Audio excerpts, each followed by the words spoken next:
Hello everybody on YouTube. Welcome to vlog,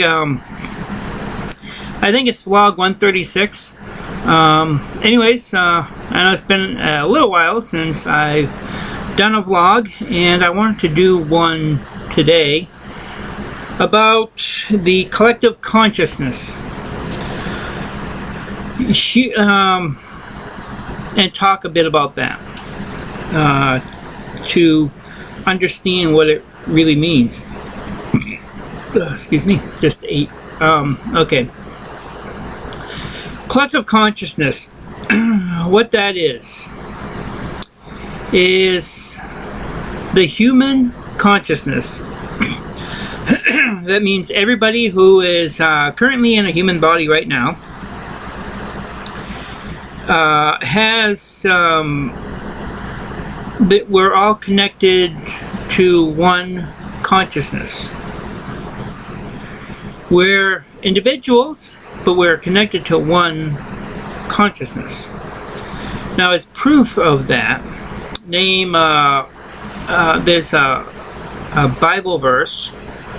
I don't remember how the exact Bible verse says, but it says, do unto others as you would have them do unto you. And another one, I believe, what you do to your brother, you also do unto you. That is Jesus telling us of our collective consciousness, how we are all connected. Of course, back then we didn't have the words collective consciousness because we had another language. We had another language and another experience and other types of visualizations of that time. This time is a different time. We have another language. The main language is English. That we're using now, and that's the term.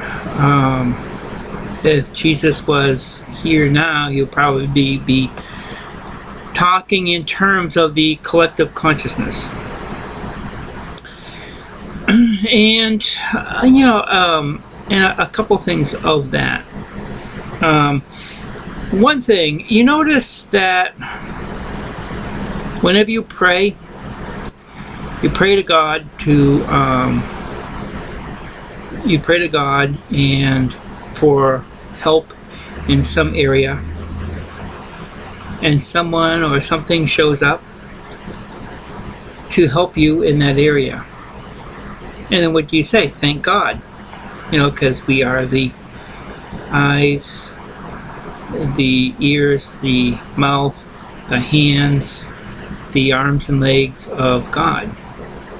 And we are all one consciousness within the consciousness of God. I do wonder if God also has more consciousnesses being experienced out, and that whole is God conscious. I'm not quite sure about that, because that's, how can you prove that? Maybe when we actually have visits and, we start talking to the average alien that comes visits us from Alpha Centauri or something like that, then maybe we'll know that answer. But for right now, we have, type up the human consciousness, and that's those who are in this human body,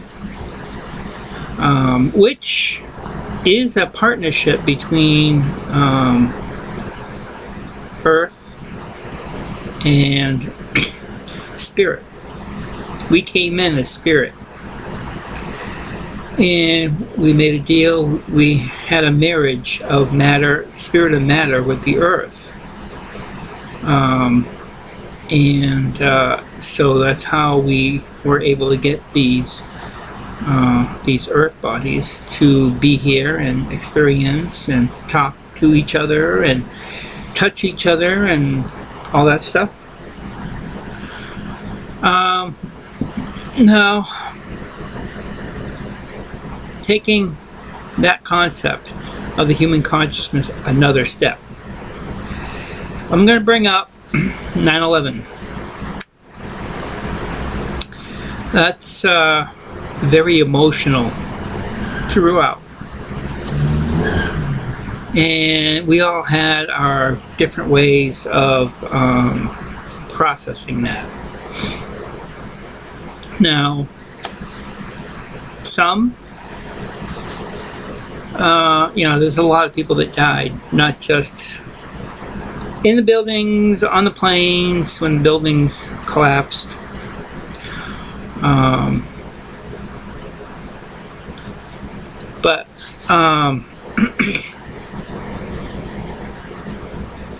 Now some people would probably say, well, that was their karma. They knew that the possibility of that. And in a way that is kind of denying our compassion.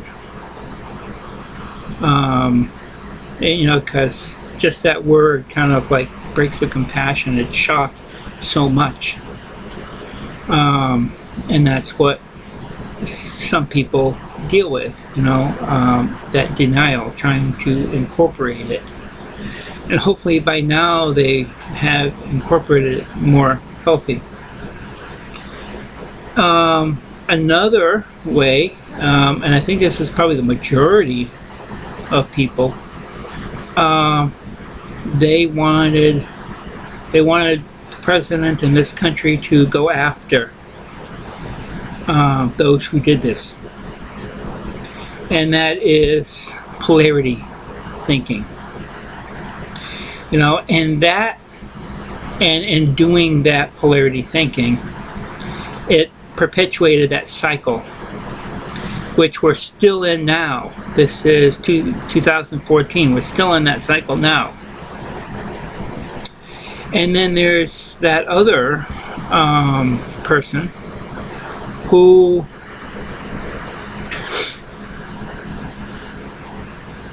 was, they were looking for a higher way of expressing that compassion. And some felt the loss, deeply about the loss, and maybe even cried, but they didn't know how to feel.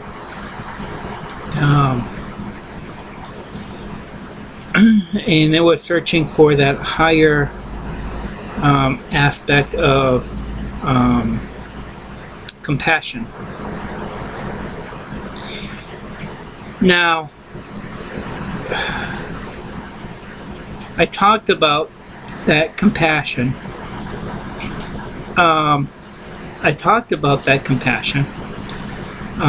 To bring this other idea.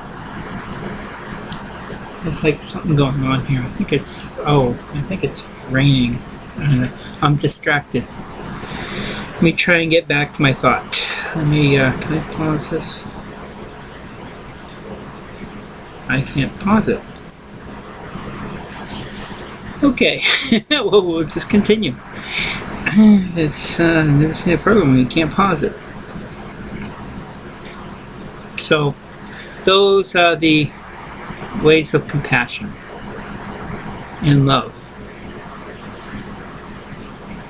testing us on different levels. Now, here's this.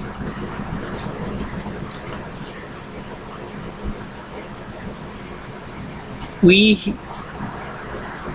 should have love and compassion for those people who gave their lives for that particular moment. Because that particular moment is teaching us something which we really haven't been taught. We haven't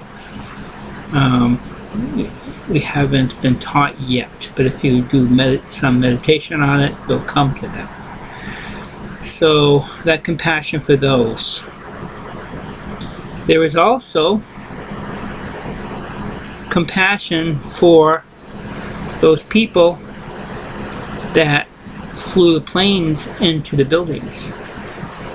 You know, not just on the planes, but who actually flew the planes into the buildings. Because they're part of the human consciousness too. You know, and it takes a lot to, it's like have compassion for them for that. That it had to take that action and them doing it. And then there is a third compassion, us, who's observing this whole thing going on. How we take it in and use that experience for us to grow. Now, it is also said in various things, like I think Greg Braden, he talks about it in his work, where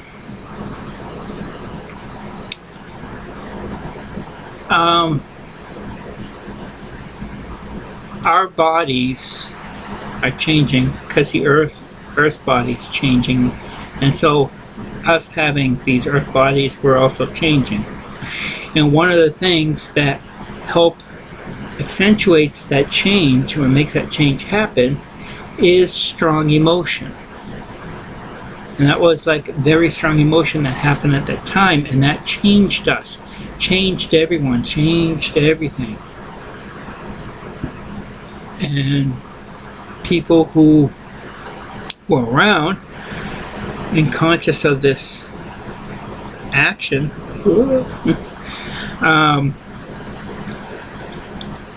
we can understand that we were all changed. So that is just something that and think about that compassion, not just of the victim, but like in violent crimes, the person or people committing the violent crimes, and then the observer who's not observing the crime, but observing the whole thing happening, like on news or something. That brings out strong emotions, changes us, and helps us grow to the next level. But I mean, I'm just so. And there's also this past political season, 4 years that Obama was,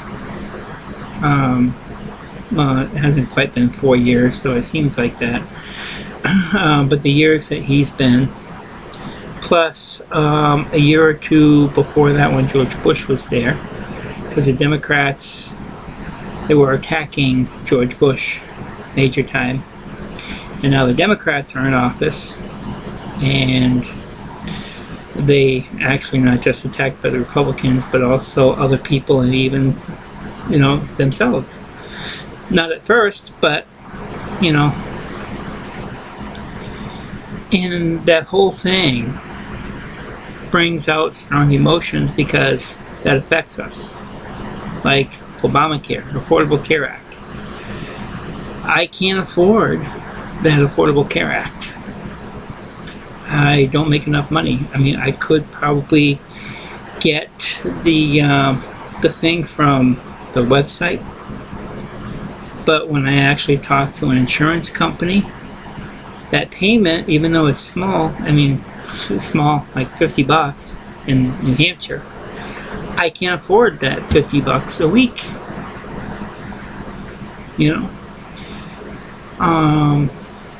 And all those other people who's been out of jobs, and who's living in this time of economic hardships.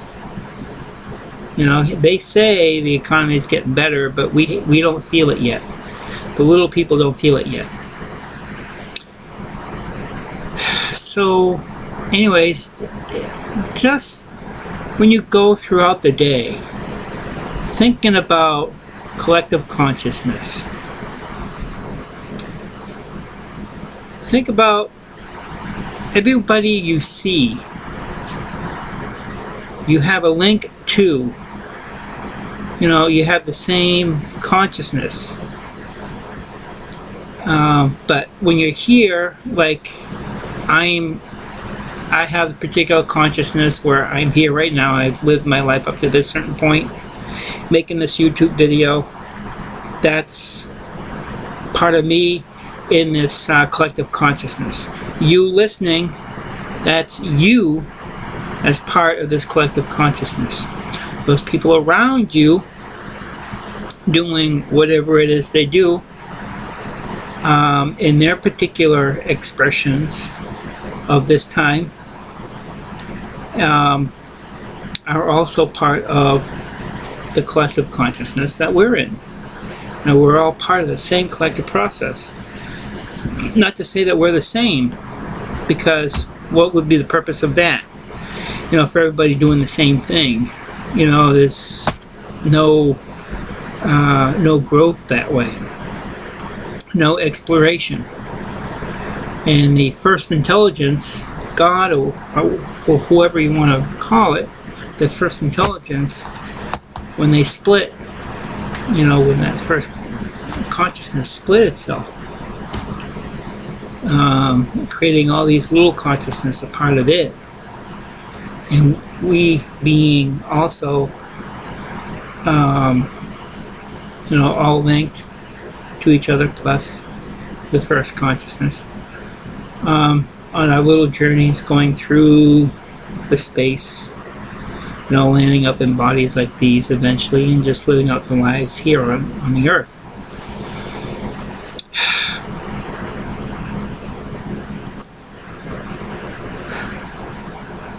I don't know what else to say that would make it, that didn't sound like babbling. I just want to, the main thing is just that, your enemy, or who you perceive as your enemy, is also a part of you, a part of us, a part of the human consciousness. And maybe if we see each other that way,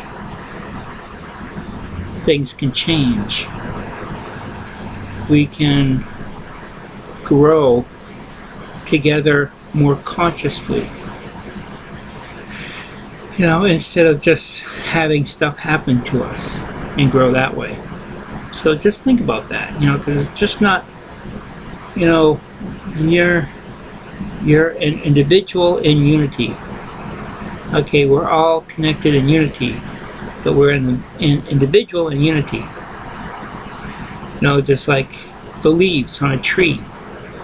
They're part of that one tree, but they're all individual leaves, and they all have their own destinies, and eventually those leaves are going to go back to the source, sharing the experiences each one of those leaves have. If leaves actually had consciousness, but I'm using that as a metaphor for us. So eventually, through our lives, through this particular incarnation, to when we die, go into the spirit, the experiences we have in spirit, and then when we come back into another body, those experiences. At the end of the universe, during Pralia, all that, we will return to the one collective, the one source, and we'll be able to learn from, we'll be able to be conscious, or pick up all the experiences, or I'm still working on that part. It's a bit out there. It's just that idea. Collective consciousness, we're all the same. Think about that, next time you cut someone off, or give someone the bird, or think negative thoughts against. You know, because you're also doing that to you. You know, why would you want to harm yourself? If you want to harm yourself, why? Figure that out. Anyways, that's it. Thank you for watching and listening, and especially if you listened for this long, thumbs up. Live long and prosper. Stay creative in the magic of life, and continue. And if you like this, if you found inspiration in this, share it. Or if you know someone that can, share it. Like it, tweet it, and that's all. Stay creative in the magic of life and live long and prosper. Thank you.